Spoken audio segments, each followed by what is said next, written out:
এক সময় এক দরিদ্র ছেলে ছিল। সে খুব কষ্টে লেখাপড়া করত। অনেক সময় তার খাওয়ারও টাকা থাকত না।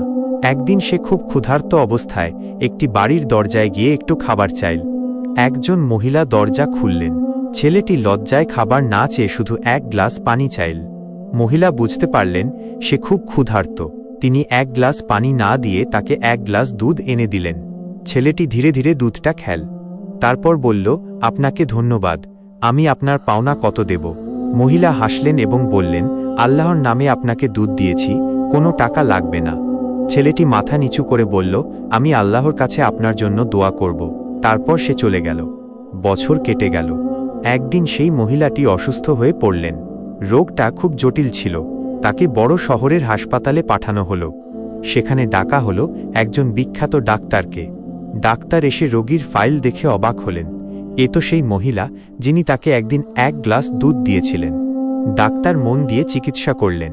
আল্লাহর রহমতে মহিলা সুস্থ হয়ে উঠলেন। যখন হাসপাতালের বিল তার হাতে এলো, তিনি চিন্তায় পড়ে গেলেন।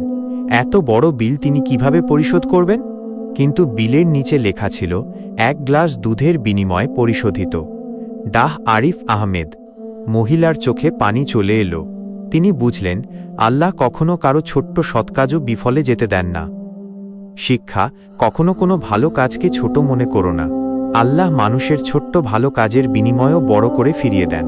মুমিনের উচিত আল্লাহর সন্তুষ্টির জন্য মানুষের উপকার করা।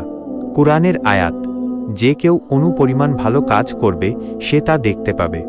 আল কুরআন, সূরা জিলজাল, আয়াত 7।